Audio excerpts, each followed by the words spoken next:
Still on the search of that one true love?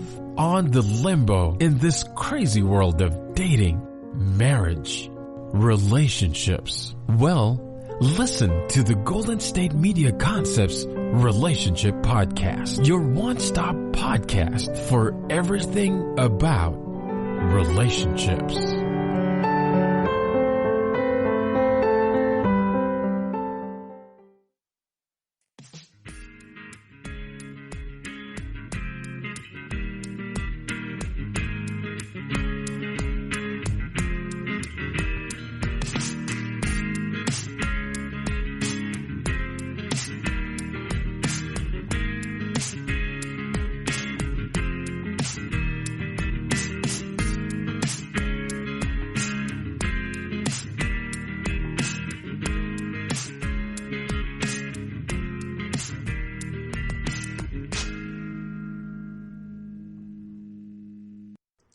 Hello, and thank you for tuning into the GSMC Relationship Podcast, brought to you by the GSMC Podcast Network. I am your host, Giovanna.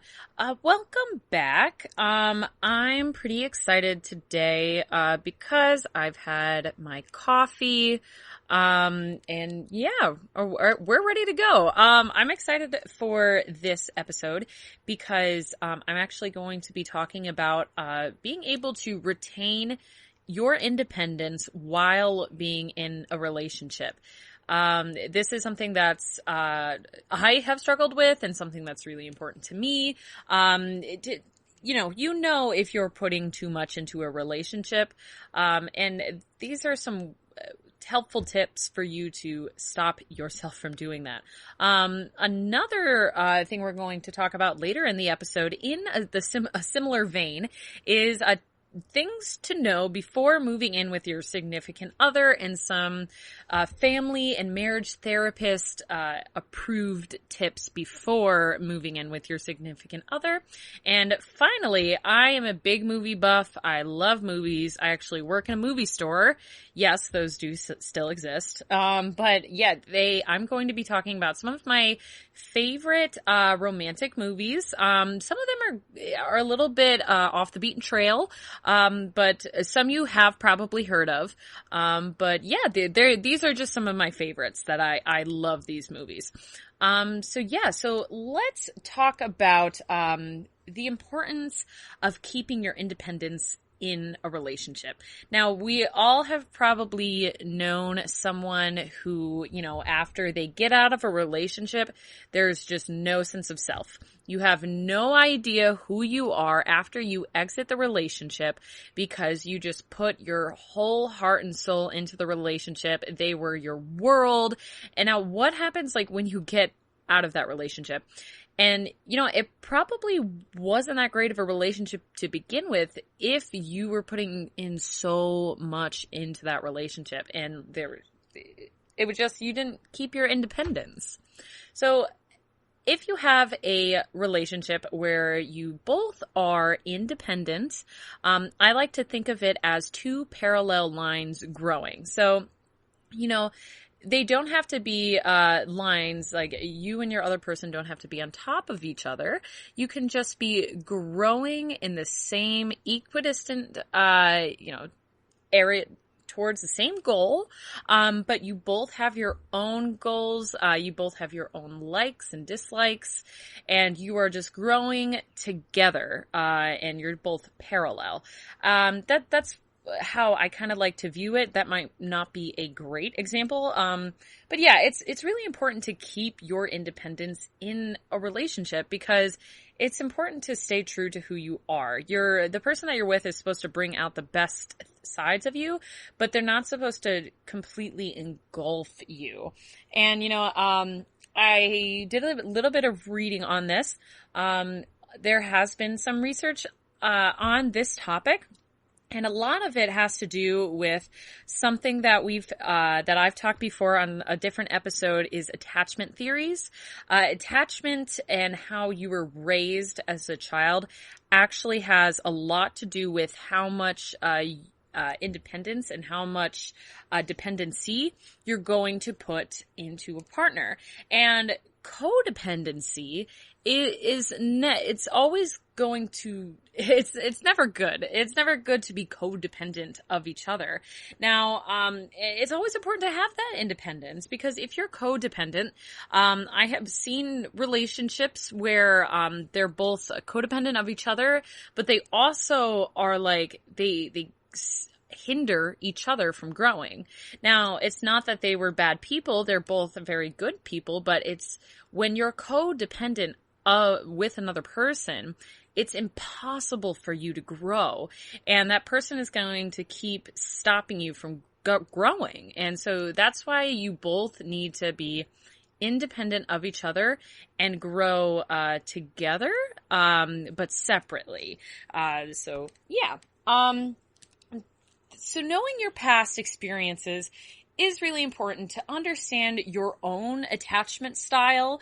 If you are avoidant, if you are anxious, or if you have a healthy attachment style. Now, if you're avoidant, you might want that attachment, but you might be afraid of getting that. And if you're have an anxious attachment, you are going to just do everything that you can to be with that person. So that's definitely look out for being codependent if you are someone who has that anxious attachment. But yeah, I feel like you would know yourself better than others if that is something that you have in your history. The other thing is to really practice self-love, because I did a whole episode about it. It's one of my favorite episodes, is the self-love episode. If you are someone that doesn't love yourself, doesn't appreciate, feels like, you're not good enough, you might attach yourself into a relationship because maybe you see that relationship as the only thing that's good, and the only place that you derive happiness from. Now, the other person is not in charge of giving you happiness, and vice versa. You should not be the source of your partner's happiness. Now, it is totally fine if the person that you're with is on the path of loving themselves. But you should not be the person who is in charge of giving them love, because that is going to lead to codependency, and we don't want that. We want to be two separate individuals who love each other, but have their own separate lives going on as well. Like, their whole lives doesn't have to be the relationship. So if you are someone who is still on your path to self-love, that's totally fine. Just be sure that you are not getting all of your love for yourself from your partner, and you don't rely on your partner to have that love given back to you. You still have to, get some outside help if that is what's needed, and work on trying to love yourself so you can both grow independently and both be your own separate person and not be like some weird attached at the hip at all times, where they're like, it always makes me think of the celebrity names where they like Brangelina, and they're not even together anymore. So yeah, don't be like conjoined, a conjoined couple, and always be just the same person all the time. You have to remember who you are, and I would hope that the person you are with loves you for who you are, and I would hope that you wouldn't have to change for them, because I know sometimes codependency does happen when you feel like you need to change yourself to make it so your partner will still love you. If you feel as though that, I have to be like this, I have to like everything they like, I have to do all of the same hobbies that they do for them to love me and for them to want me to be with them and for them to want to hang out with me. Your partner should want to be with you and should want to hang out with you no matter what, just because they like spending time with you. It's okay if you guys have different hobbies and different worldviews, because you can kind of come together and experience life differently, but you still have that emotional support. The whole point of being in a relationship, platonic or romantic, is to have someone who's got your back. Obviously, I do talk about a lot of romantic relationships on this podcast, but platonic is very important too, because your friends, the people who you don't have sort of a romantic relationship with, they are going to know you the best. They have probably known you for the longest, usually. And it's important to have that emotional support. But, you don't have to be the exact same person. So yeah, at first this may be hard because you want to spend all your time with them. You want to, go shopping with them. You want to watch movies with them. You want to go out to eat and you want to go on these dates and everything. And I totally get that. But it's also important to have your own separate time and your own individual time, so you can avoid becoming too codependent of each other. And so you can still maintain some sort of independence while still having a romantic relationship. So this next part, I'm going to go over some tips on how to have that independency when you are in a relationship. I found this really great article. It was published on the website P.S. I Love You, and it's called How to Maintain Independence in a Relationship, and it's by Laura Winter, and this was published on January 6th.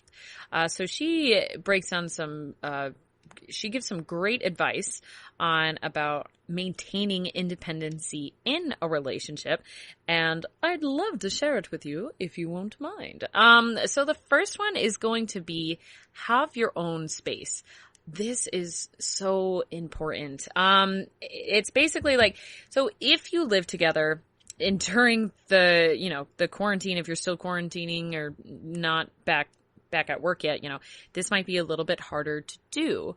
But it is really good to have your own space. So if you are, living in a house, this is why they have quote unquote man caves and she sheds. But, as gendered as those are, it makes a good point. It's important to have your own space that is yours. That's something that I have always kind of said, that if I were ever to, I have not moved in with a significant other, but if I were to, I would make it pretty important to have at least one extra bedroom.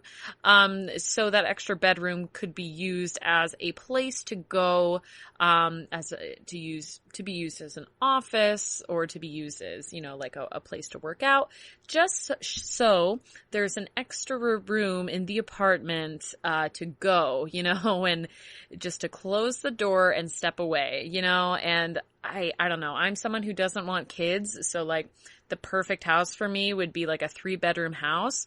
So then I would have our bedroom, my room, and then their room, so, my spouse's room, whomever. So, that would be the dream situation for me. So, but even if you can't have that, even if it's just a space that is yours, whether, it's your car, it's a closet, maybe you guys live really far away. If you're long distance, this isn't, as important, but because you already have quite a bit of space if you're in a long distance relationship or a relationship where you live, an hour and a half away, something like that. But yeah, it's important to have your own space, and I would highly recommend trying to work out something where you could create your own space.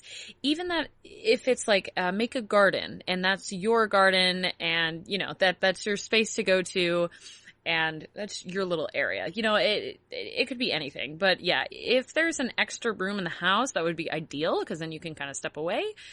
Even if one half of the room belongs to you and the other half of the room belongs to your significant other, and then you guys can split and decorate how you wish and all that fun stuff.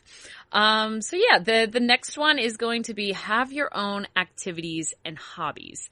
Now, let's say you met the person in a particular hobby. So like if you guys, went to, are painters, or maybe in a book club, and you both love to read and both love books, and you met in a book club.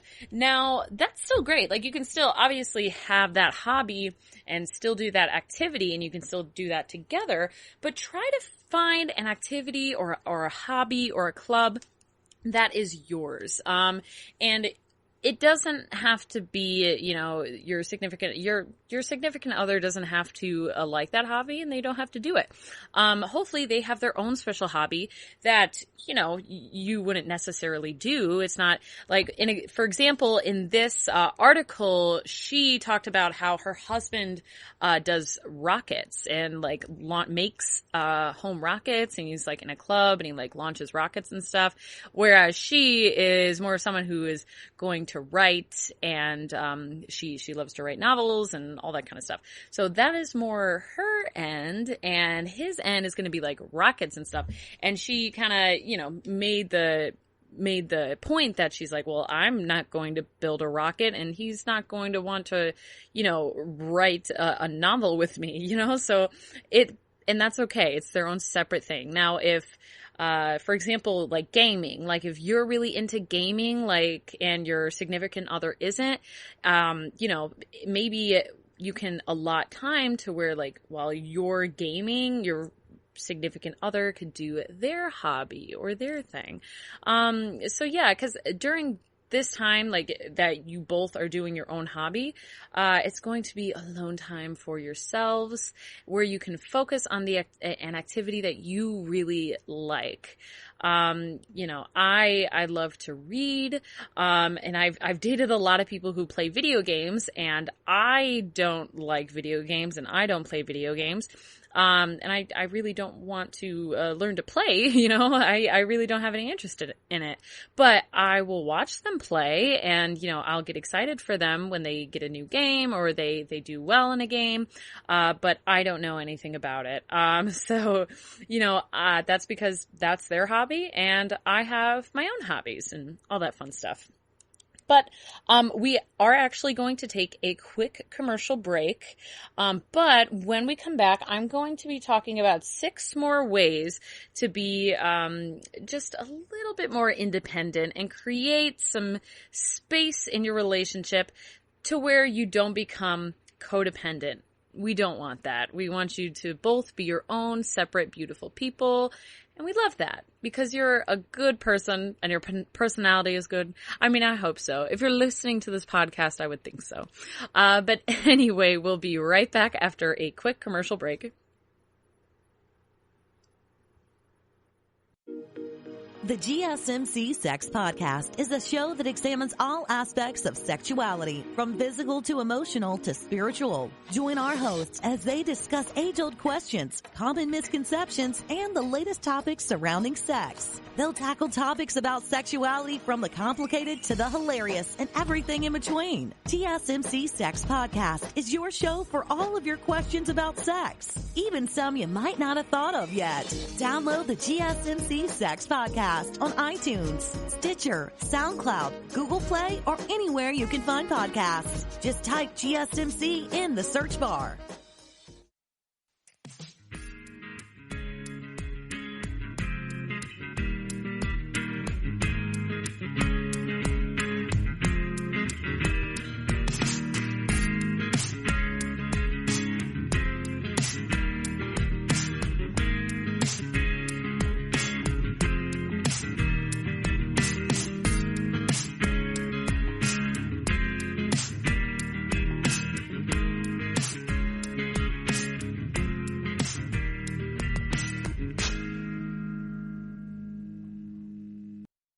And welcome back. So in the last segment, we were just talking about some ways of staying independent in your relationship and avoid ways to avoid not getting too codependent. So we've already discussed having your own space, having your own activities and hobbies, and so the next one is going to be trusting your partner. So you need to know, you need to learn how to trust that your partner partner is doing what they say they're doing. So, for example, a lot of people will develop codependency based in jealousy because they feel that they can't leave their partner's side because they don't trust them. They feel like they might be doing something else. And I mean, as long as that, I did talk about jealousy a little bit in a different episode. So I don't want to get too much into it now. But it's important to trust that your partner is, it loves you enough and is doing what they say they're doing. So, like, for example, if you're in a long distance relationship, you're not going to be able to know exactly where they are at all times, all day, every day. It's just not possible. So, the same thing has to happen when you guys are doing your own activities. Let's say your partner is in like a bowling league or, somewhere where they have to go something, maybe they meet once a week. You're not going to be with them the whole time. So you're not going to know exactly where they are, who they're with. And, that's okay. That's all about independence. And as long as you trust that person, as long as you have open and honest communication, that's really what is important. Now, for people who have major jealousy issues due to past experiences, this is something that you're going to have to work on. Communicate with your partner your feelings. Jealousy is a natural thing. It's something I talked about a little bit in the other episode. But be open and honest with your partner. And if you are dating someone who is recovering from a very turbulent relationship where jealousy was an issue and control was an issue and, your person that you're with is trying to get better, it's important to talk to them about, I'm willing to tell you where I am, but, for the first few times, but we're going to have to develop some sort of trust and some sort of communication and some sort of compromise because, you're not going to be with them 24/7 because that can get very unhealthy. But you can work with them through their jealousy so they can try to get over that jealousy, and hopefully then both of you will be happier for it. So the next tip is going to be maintaining your values. Now, the important thing to keep in mind for this one is that a relationship should be built on similar values because you shouldn't have to change your values for the other person, and you also shouldn't try to change your partner's values for you. And so when you enter a relationship, you both should have similar values, and because that way it's going to be built on a similar foundation, and you can grow from there. Because if you keep constantly trying to change that person and that person's values, you're going to get tired with it and you're going to get worn out, and it's just not going to end well. If you're constantly trying to fit in with the other person, you're going to lose trust and you're going to lose confidence in the relationship. So it's important to know yourself and know your values before you get into a relationship, and really kind of ask yourself the tough question before getting into a relationship if you two both have similar values. Because if you don't, you're not going to be able to change, someone's hardcore felt beliefs. And if that's something that's a deal breaker for you, it's definitely something to consider before entering into a relationship. Because if you're going to try to change your values, that is going to cause codependency. And if they feel like as though they have to change their own values, you want to stay the person that you are before the relationship, and you want to continue to be that person throughout the relationship. I mean, unless you're I mean, maybe you really want to change yourself and turn your life around. I guess that would be a different story. But yeah, you really have to take a good hard look in the mirror and figure out who you are, who your true values are, and what you hold closest to you, and then see if your partner or potential partner fits those values, because that's who they are. And some people are compatible, but they're not. They don't make good partners. It's like the same thing where if, you might be best friends with someone, but they also might be really bad roommates. You should not move in with them. So it's kind of a similar thing. So just keep in mind that you should be at least a similar person as you are in the relationship than you are outside of the relationship, because you don't want to lose your own sense of self. Which brings me to the next topic, which is sharing your passion. So you are going to have different hobbies and different activities, and that's totally fine. That's great. You should have different activities and different hobbies than your partner. But that doesn't mean that you don't have to hate what your partner does. For example, the one that I used about video games. Like, I am totally cool with watching you play video games.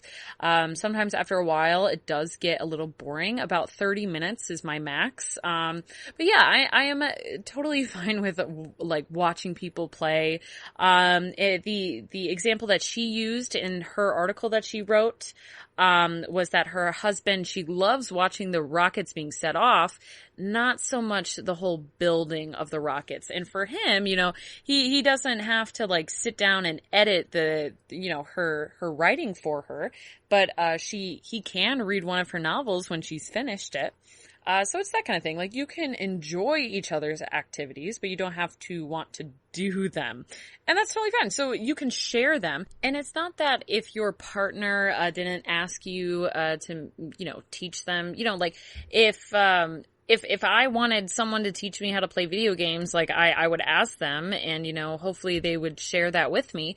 But I don't really want to, like I don't really feel the need to do that. So again, going back to the author of this blog, her point is that she doesn't really want to learn how to build rockets, and he doesn't really want to learn how to edit and all that writing things and stuff like that. So it's not like they wouldn't share that with their partner, but they can enjoy it with their partner, so and you have that cool thing of getting excited with your partner about their activities. So like, maybe if your partner's in like a softball league, going to their games and celebrating, if they win and that kind of thing. You can still be excited for their activity, but you might not want to go to every softball practice and every away game and stuff like that. So yeah, it's important to share your activity and your hobby with your partner, because that you're going to have that emotional support, and you're always going to have somebody in your corner who's going to be excited when you finish, a new craft. But maybe they don't want to learn how to crochet, so they're going to be excited for you, but they don't participate in that hobby and they don't do that activity, and that's totally okay, because they have their own activities that they do that they're really happy with. So yeah, it's all about healthy boundaries. We love healthy boundaries. So the next one is going to be prioritize other important things. What that means is to look outside of the relationship and figure out what is important to you outside of your relationship. Where can you get happiness from, and things like that from outside your own romantic relationship? Because if you find all of your joy, all of your love in one relationship, you're just putting all of your eggs in one basket. So do you gain happiness from maybe taking a dance class once a week that your partner may not do? Do you gain happiness from having one dinner with your family a week? Do you gain happiness from doing something by yourself with nobody else? Once a week or maybe once a month or something. Or maybe there's a group of friends that you do or whatever it is. What is important outside of the relationship? And you should prioritize those things too. And, your relationship should be very important to you, but it shouldn't just run your entire life, because that is when codependency will come in, and that's when you lose your sense of self in a relationship. So try to figure out what you love and what you hold closest to you when it comes to other things that are outside of your own relationship. An example the author uses is that her husband is like a leader for this rocketing club that he does, and they meet once a week, and she has a writing group that also meets on the same night that his club meets. So both of those nights they're able to prioritize their work, whether that is their work in a writing club or their work like building at-home rockets and stuff like that. So they're both able to prioritize things that are outside of the relationship and know that those things are like a scheduled thing. Like, and even if it doesn't have to be like a social thing, it doesn't have to be like they have these clubs that they're going on. Maybe once a week you go to the movies by yourself. And maybe that's something that, like on Tuesday nights they have discounted tickets to the movies and I go by myself, and that is something that I have to prioritize for me, and that's something for me, and it's nothing against you, and it doesn't mean that the relationship is bad. It just means that you guys are two different people who are living in this world together and, spending this point in your life together. And it doesn't mean that just because you're in a relationship you become like one amoeba of a person.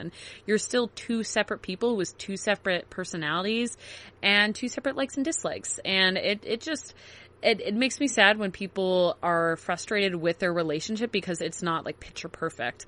A picture perfect relationship does not mean that you guys exactly, like the exact same things. You should have your own likes and dislikes, and you should be able to trust your partner, and your partner should be able to trust you, to enjoy those things on your own and to have that self-confidence in the relationship. I think that's the most important thing, to have confidence in your relationship and that your relationship is strong enough to still have separate things going on outside of the relationship, and that should make it stronger. So moving on to the next one is keeping separate social circles. So, it's great to have mutual friends. It's great to have a friend group that knows each other. But it's also important to have a girls' night out or a guys' night out. That's something that is outside of the relationship.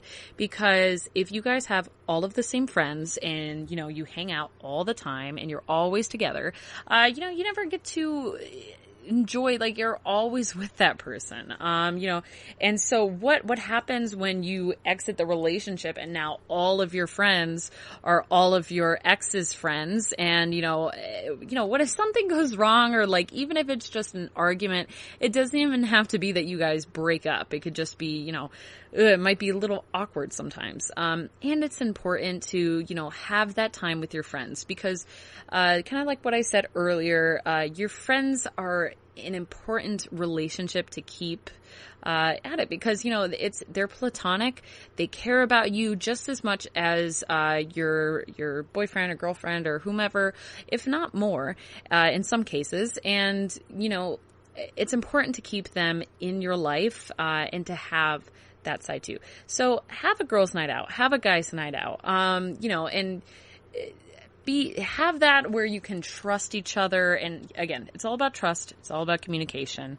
And the last one is going to be prioritize your dreams. This is so important. If you find that you are constantly letting your own dreams down for your relationship, that it's going to be a problem. You are going to lament them if they are constantly stopping you from achieving your dreams.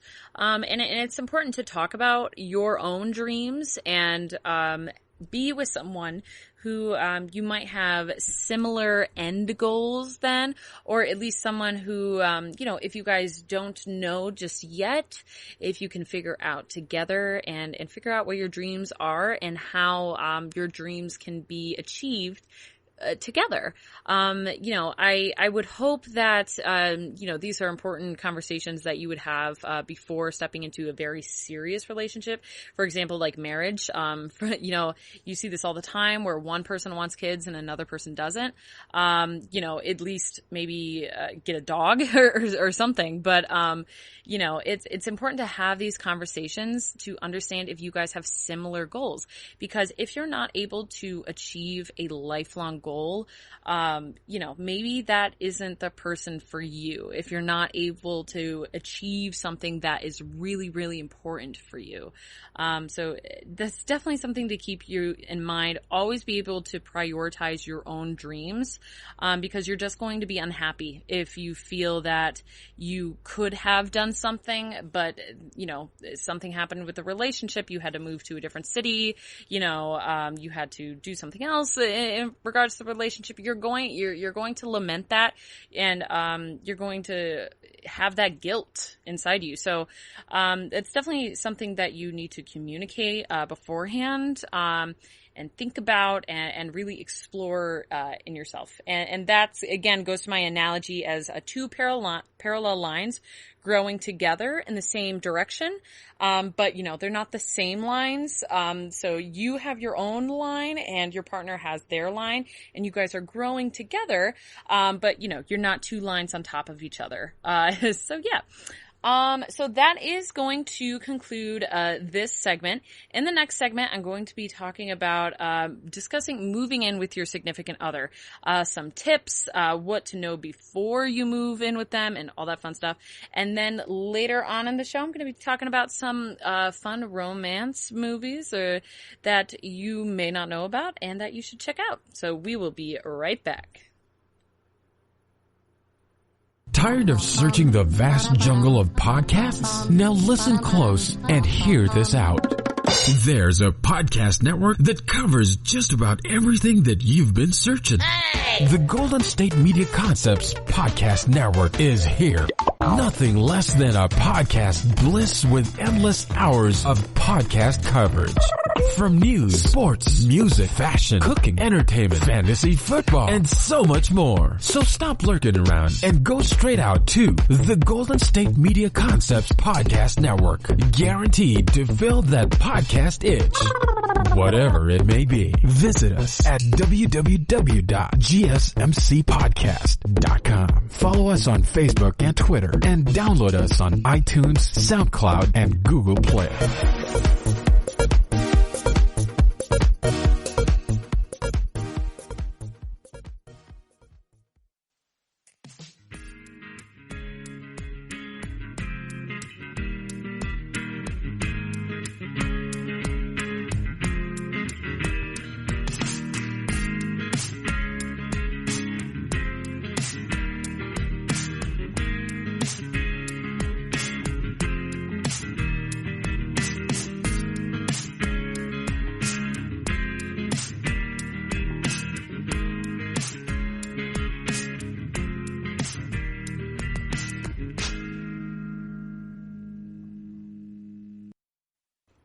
And welcome back. So in this segment, I'm going to be talking about moving in with your significant other. And I found a pretty helpful article. It was published on the zoereport.com, and it's called Moving In With Your Significant Other. These therapist-approved tips will make the transition easier. And it was written by Karen Tidichin. I I don't know if I pronounced that right. And it was published July 22nd of last year. So yeah, they interviewed two family therapists and marriage therapists and asked them for tips about moving in with your significant other. So the important thing to remember is that everyone is going to fight, and you are probably going to fight more if you're in a shared living space, because you go from being a guest in their home to cohabitating together, and that is always going to be different. And the biggest thing to remember is that when you fight about something or when you argue, is that the conversation stays constructive. So, and that's all about communication and communicating what you need and communicating what's bothering you. People run into problems when they don't communicate what is truly bothering them. And that is an important part, an important thing to know before moving in with a significant other. So trying to decide if the time is right to move in together is a huge step. So, you definitely don't want to take it too lightly, because, it sometimes, if you sign a year lease with the person or, even a mortgage or something like that, it's definitely really important to think about, if you're ready. So some things, to think about before moving in is, if you're spending a lot of time together. So, you're spending a few nights a week at your significant other's apartment or vice versa. So you're pretty much spending like each night with them anyway. Of course, if you deleted all of your dating apps and you're not seeing anyone else, if you have a monogamous relationship, if you have a toothbrush, makeup, other toiletries, or even a drawer of clothes at your significant other's place or vice versa. And you're mature enough and have been in a committed relationship with no major drama. And you two, this is an important point too, if you have adopted a dog or a cat together, because that definitely shows that you are both committed to each other and are responsible enough to have a pet of some sort. And it's also very important to, see and understand if you guys have similar long-term goals and similar stances on things like marriage, children, and where you want to live. Also, if you're ready. So the most important thing to consider too is in your gut feeling. If you feel like you may be guilted or pressured or uncomfortable with moving in, you should be extremely cautious about moving in. Figure out why you actually want to move in. Do you just want to move in with someone so you can lower your rent? And you don't really think that you guys are compatible, but you know that you just want to have cheaper rent? Do you just want to move out of a bad roommate situation, or you want to move out of your parents' house and, they're just the quickest thing? You should definitely examine, I understand the rent is tough out there, and, buying a house, oh my God, I get it, but it's a really big step, and you're really going to be kicking yourself if you felt uncomfortable and you moved in with them and then it did not work out, and now you have a lease to worry about. Now you have to move back out, and it's going to be a whole big thing. So really follow your gut, before moving in, because that is going to be your best bet.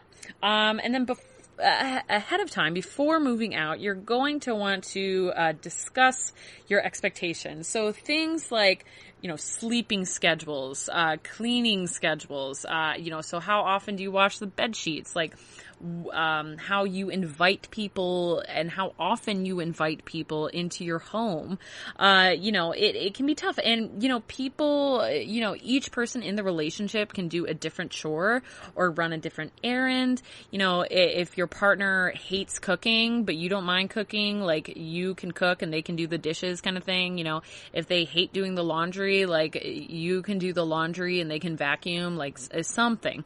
but discuss these things ahead of time, because, you know, it's going to be different when you actually move in together, you know. So these are some conversations to have beforehand. Moving on, it's also important to make an effort to build a home together. So, if possible, one of the therapists that they interviewed in this article, they said that the best case scenario is starting fresh, getting a new apartment together, buying a house together, so both of you have a say in the space that you're going to be living.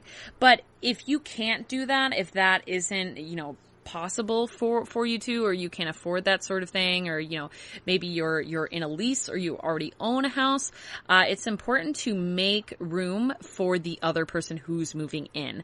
So encourage them to bring their own plates, to bring their own, you know, pictures, decorations, linens and towels and things like that, and make room for them. So maybe clear out half of your closet, make room on a bookshelf for their books, make room in the garage for them to store things. You know, you have to keep in mind that there is going to be another half living there. So if you can half everything and, you know, make room for them, they are going to appreciate that so much, and that's going to feel like their home to them too. Because it's not just going to be like, you know, your significant other, you know, just coming over and sleeping over on the weekend. It's going to be they're living with you. So, you know, that is going to be their space too. And it's important that it feels like their space. But if you can't, if you can find an apartment together or buy a house together, you know, it's important that both, you know, eye for designs go inside. You know, if I think about air spaces where there are like some homes that you go into and you can almost tell that one person in the relationship did all of the decorating and made all of like the color choices and you know, the paint choices and everything, because you can tell, because you can't see where the other person fits in it all. And so it's really important to have both people come together and decorate together and make choices together. And it's all about communication. That's the most important thing, because it's going to be both of your homes, not just one or the other. Not, you know, you're not sleeping over at each other's houses anymore. The next part is going to be learn how to lovingly disagree. Now, you're going to have arguments and you're going to fight, and that is normal. That's what happens with people who are together. But the key difference between a healthy argument and a destructive one is just all about communication. Now, this is like some of the best advice I can give you about fair fighting. When it comes, I'm going to directly quote this from the article because this is the smartest way I can say it. When it comes to expressing your concerns, I suggest the typical, I as in the therapist that they interviewed, I feel blank when you blank, and then share your observation. I also suggest that you use reflective listening skills so you don't interrupt your partner when they are speaking, and then restate what you heard. At that time, your partner can either confirm or tell you if you're correct, and then you clarify any misunderstandings. So this is like the number one thing about fighting fairly is, I feel overwhelmed when you don't clean up your mess, kind of thing. So instead of putting all of the blame onto them, you're explaining your feelings and how it makes you feel. So that way they don't feel attacked, kind of thing. And then the other part is restating what they've heard.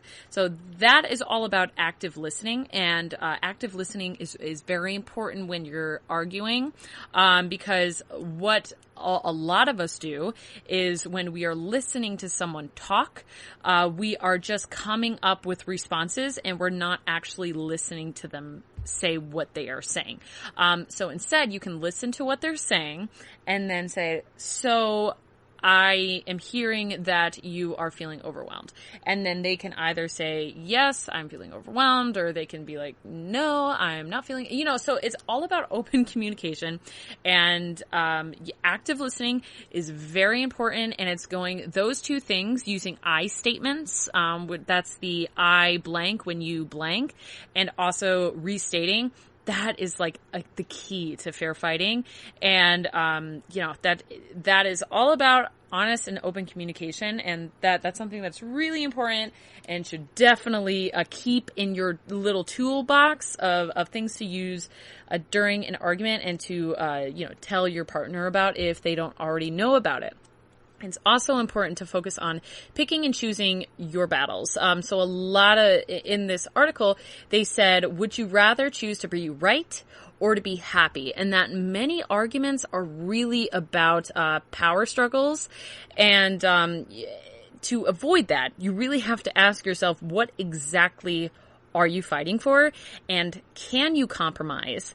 And is just accepting it going to be easier for you, and is that something that you can handle? And really examine why you are having this argument. Do you just want to be right? And do you want to be in power and in control? Or can you let go of the situation and choose to not have this argument, and just agree to accept it or find a compromise? There are some things that are going to be deal breakers for you, and that is something that you need to examine and figure out if this is something that is just a power struggle or is something that you really want and you need. And then annoying habits. So this is going to happen, but your partner might not even know that they're actually doing it. So, maybe like loud chewing is a big example and a pretty common example. Maybe your partner doesn't even know that they're chewing with their mouth open. They might just be zoning out, reading their phone, reading the latest news on their latest push notifications, and eating their breakfast and just chomping with their mouth open. So, they might not even realize they're doing that. So if you can just ask them to, like, hey, close your mouth while you're doing that, it might make everyone happy. But if you don't talk about it, it's just going to fester, and then you're just going to explode one day, and then your partner is going to be like, where did this come from? I didn't even know. Like, why didn't you tell me? Like, I could stop, putting my toothpaste on the counter, like, if it really bothered you that much. I just didn't know it bothered you. So there are right and wrong ways to bring up a conversation like that. Some of the worst ways to bring up a conversation with your significant other, especially if it's something that's just like simply bothering you, you should not come at them with, we need to talk. We need to talk is like the worst phrase ever invented. Your stomach just immediately goes down like into your butt. Like you do not want to hear those words. And if you say we need to talk, your partner is going to go to the worst case scenario. And, especially, God forbid, you have an anxiety. Oh my God, it's just going to be worst case scenario. So a better way is just to state the facts of the situation. If something they're doing is just bothering you and just driving you completely insane, just tell them that it is. It doesn't have to be this big dramatic thing, and it doesn't have to be something that, you fester on and you think about, and it just sits there for months until you explode on them. But yeah, definitely don't go with the we need to talk, because your partner is just going to immediately go worst case dramatic situation, and they're going to make it more crazy than it already is. And 9 times out of 10, they might not even know they're doing it, and they might just be doing it because they've always done it. And maybe if it's even as simple as like putting the seat down, so they can just like they can just change or alter their behavior if it's really something that just bothers you and you just can't not live a life where they're doing that, So think about a conversation, open and honest communication. Think about where you can accept when you don't have control over things, if there's any spots that you can have some sort of agreement on and meet in the middle. And so communication is key. Absolutely. So we are going to take a quick break, but stick around because in the last segment, I'm going to be talking about some cute romantic movies that you can watch. Maybe you just moved in with your partner and you just got finished unpacking, and now you can watch some good movies together. Or just wherever, partner, no partner, you can just anytime's a good time to watch some movies. But yeah, we will be right back, so stay tuned. Are you tired of the same old news? Are you sick of the seemingly endless political spin and negativity? The GSMC America's Still Beautiful podcast is a weekly news podcast covering all the top positive and uplifting news stories. We cover stories that will inspire, uplift, and remind you of the good in the world. Tune into the Golden State Media Concepts America's Still Beautiful podcast to get all the great and positive news stories of today. Download the GSMC America's Still Beautiful podcast on iTunes, Stitcher, SoundCloud, Google Play, or anywhere you find podcasts. Just type GSMC in the search bar.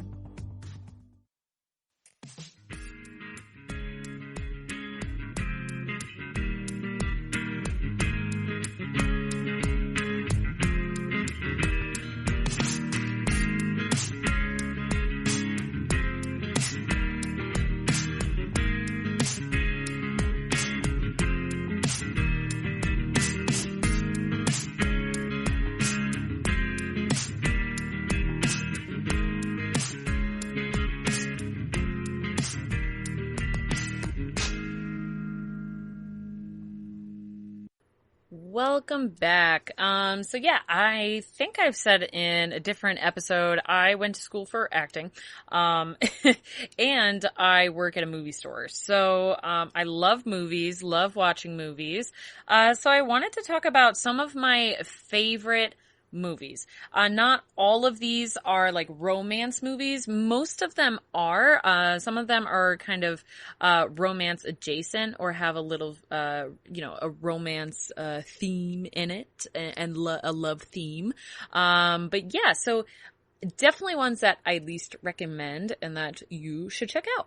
So at number 1 is Warm Bodies. Now this is like my It's my feel good movie. It's definitely weirder. It's like my, what do you call it? Your guilty pleasure. It's my guilty pleasure. But yeah, Warm Bodies, basically, it's in post-apocalyptic society. Everyone is zombies, and it follows our lead character. He is a zombie, and the difference with this movie is that when they eat brains, they can like see memories, and so he ends up eating the brains of this girlfriend. She's living in like a commune, but it's the boyfriend, and he ends up eating his brains, and he like sees all of the memories that he has with his girlfriend. And so the zombie guy falls in love with her, and he ends up the girl gets like separated from her group when she goes out hunting for stuff, and he like saves her from these other zombies. And yeah, she, I don't want to spoil the movie, and I'm not gonna, but yeah, they kind of go on this big crazy adventure, and she ends up falling in love with a zombie. Some cool things about the music, or about the movie, is that for one, the soundtrack's really good. I love the soundtrack in that movie. Also, it's just a lot of dry humor, and I love it. The writing is so good. And the cool thing about the zombies, I believe the zombies in this one, they like sprint. They run so fast. They're kind of like World War Z zombies, if I'm not mistaken. It has been a while since I've seen this movie, but I love it, and highly recommend. You should absolutely check it out. So the next one is Mr. Nobody. This movie is super long, and it's a little bit out there, so just kind of know before you kind of go in that this is going to be a long movie, and it's going to be a little bit different. This follows one man. His name is Mr. Nobody, and I believe this is actually a Canadian film, but it does star Jared Leto. So Jared Leto is kind of problematic, but, you know, what are you going to do? So you probably know him from Suicide Squad and, you know, Dallas Buyers Club, all that guy. He's also the lead singer of 30 Seconds to Mars, the band, that alternative band. Anyway, so Mr. Nobody, basically it follows this kid's life, and it has to do with, kind of like the butterfly effect and how, every decision that we've made, it affects our lives. And so when he's young, his parents get divorced, and he has to make a choice when he's young. Does he go with his mom or does he go with his dad? And so at that moment, it's kind of, this is where it gets kind of weird, is that he ends up picking both. And so he sees how his life is played out. Whatever decision he makes, like he lives every single life of every major decision like he's ever made. And so he ends up being, living so long because he's lived all these lives. He ends up living so long where he is the last, in the future, he is the last, real human, because in the future, they've like changed humans where they don't need to, procreate. They live forever, and they're not like actual humans. They're like artificial humans. It's kind of weird. But they interview him as the last living human, and he tells the story of his life to this journalist in the future. And he tells the story of his life and all of the different lives he's led. And in some of the lives, he's like super happy. In other lives, they were just terrible. And it kind of shows like there are 3 women that revolves around, and only one woman is really like the right girl for him. And just really good. I love that movie. It was one of like my first like weird, movies that were made outside of the US that I watched, and it was very formative for me. But yeah, so the next one is going to be Mr. Right. This one is with Anna Kendrick. I really like Anna Kendrick. She's just so funny, and I love this movie. So this movie, basically, she falls in love mistakenly. Like, she goes on a date with this guy. He ends up being a serial killer. And she's already kind of quirky and weird, and she just like goes with it. And it's like he is like a hitman for his job, and she just loves it. And it's just a quirky, fun movie, and Anna Kendrick is just so good. And again, a lot of dry, quick, witty humor, and it's very good, especially if you're already an Anna Kendrick fan. I know some people aren't, but yeah. So the next one is going to be called American Ultra. It's with Jesse Eisenberg and Kristen Stewart.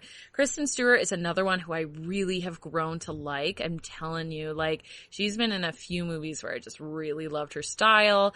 Jesse Eisenberg, sometimes I like him, sometimes I don't. In this movie, I did like him. Like, again, Zombieland, loved, the first Zombieland, Zombieland, not so much. But anyway, basically, it's about a, boyfriend and a girlfriend, and they live together. And, he has this weird thing where he doesn't really seem to remember anything before dating her. Like, he just doesn't remember anything before dating her. He's just always been with her, and he just has no idea what his life was before that. Turns out, and this isn't a spoiler, you find it, pretty about halfway through the movie, so maybe a quick spoiler. But it has a lot to do with the plot. So just skip ahead like a minute if you don't want to know. Okay. You skipped ahead, hopefully. She is a FBI sleeper agent who is taking care of him, but she ended up falling in love with him. And he never knew. And like the FBI like wiped his memory. But yeah, it's action packed. A lot of, there's that love story, but there's a lot of guns and fire and blowing up because there's a lot of fighting sequences. And like, he actually knows how to fight because he's a sleeper agent, and it's super cool. So yeah, that's another one that I love. Moulin Rouge. I love this movie. I feel like this one is a little bit more popular than the other ones on the list, and so is probably the next one. But Moulin Rouge is one of my favorite movies. It is a musical, so if you're not into musicals, do not check this out. But the music is so freaking good. Oh my gosh. So basically there's, this guy wants to be a writer. He moves to France and he goes into the Moulin Rouge. He like lives in this area that's really cheap. I believe it's in the turn of the century, or no, more like 1880s, 1890s. And it just follows like, the group, the cabaret of the Moulin Rouge. So like the all sorts of, cast and characters who work there. And, this writer falls in love with the lead the lead performer of the cabaret, and the costumes are amazing. The colors are fantastic. The music is so freaking good. And you just check it out, please. It's like one of the best love stories, and yeah, it's definitely more of like maybe if you are someone who's really into musicals, it's almost like Once, where Once is a great musical with a lot of good music, and it's just this bittersweet love story. It definitely is a bittersweet love story. So check it out. Great music. But most people have heard of that one at least. So number 6, Eternal Sunshine of a Spotless Mind. This one was it with Jim Carrey. This is another one that's really popular. Basically, there's a couple and they break up, and there is a business that you pay them to erase someone from your memory. And so basically they break up and he's completely heartbroken, and he goes and he wants her to be completely erased from his mind. And it's like, every time I got a little bit choked up explaining it just now, but, it's just the story of like, some people you shouldn't really erase anyone. Like, those memories are important, even if those memories are hurtful, and if they hurt you to think back on them, it's still important. And like, he doesn't want to lose that memory of her. And oh my gosh, it's heart-wrenching. Watch it, just cry a lot. It'll be so good. Number 7, it's like my all-time favorite movie. I love this movie. It's called Secret Life of Walter Mitty. So this one, it's about this regular average guy, played by Ben Stiller. He works in an office. He works for the magazine Life. And Life the magazine isn't around anymore. But when it was primarily for photography and travel pictures and things like that. And his job in the office is, to handle all of the negatives. So his name is Walter Mitty, and like he has this crush on this other woman in the office who is actually played by, Kristen Wiig. So great. And basically the magazine is being shut down. So they're going out of business. And the same photographer who takes all these amazing pictures, and he sends him a negative. Also, like, this photographer is just always MIA. Like, they don't really know where he is. He like backpacks everywhere and takes pictures and all over the world. They never know where he is. They just kind of send him a check to like 3 different locations, and wherever, they don't even know like where to send a paycheck to for him. But he has worked alongside with him like this whole time, because he's always the one who's been developing the pictures. He's worked there for like 20 years. And the last photo that's going to be just the essence of life, and it's going to be perfect. It's going to be the last cover photo of the magazine before it goes out of business. And the negative isn't there. And so Walter Mitty is like freaking out trying to find it. And he goes on this huge adventure, like all over the world, trying to track this photographer down so he can get the negative from him. And all the while he's discovering more about himself. And oh my God, I love this movie so much. Again, the soundtrack is so good. There are scenes in there that are just so beautiful that I just never get tired of watching. For example, there's this one scene where he's like longboarding down this mountain, and it is gorgeous. Like, please watch it if you haven't watched it. I think my favorite thing ever was I showed this movie to like a 24-year-old man, and at the end he cried, and it was my greatest achievement in life, and I was just very excited about it. So check it out. The next one is going to be Romeo and Juliet, Leonardo DiCaprio version. So I'm talking about like the 1996 version. This is like the first time I remember. So I was a theater kid, but I've never really understood Shakespeare. I never really liked Shakespeare. I'm more of a contemporary type of girl, but this is the first time that I saw Shakespeare. Like, I didn't know Shakespeare could be performed that way. It's Romeo and Juliet, but it is all the traditional, just as scripted, like as, written, the Shakespearean language. That's how it is. But the costumes are amazing. The acting is amazing. And it's also like very colorful, and it's very pleasing to watch. So yeah, just definitely check that out. Also, if you don't like Shakespeare or you don't understand Shakespeare, I promise you will like this movie. It's something else where you either want to get into Shakespeare or you want to get somebody else into Shakespeare. Show them this movie, because I feel like they might really like it. And also, who doesn't love a mid-90s Leonardo DiCaprio? I mean, come on. I mean, he was just a little boy. He was a little cutie boy. So the next one is My Big Fat Greek Wedding.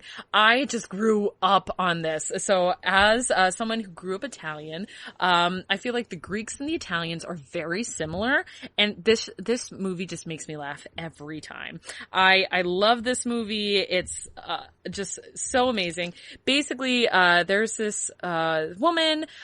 She works at her family's. Her entire family is Greek. She works in this Greek diner that they own, and she just feels like she's the outcast. She feels like she doesn't fit in. She doesn't like her family. You know, they're all crazy and loud and big, and she doesn't like it.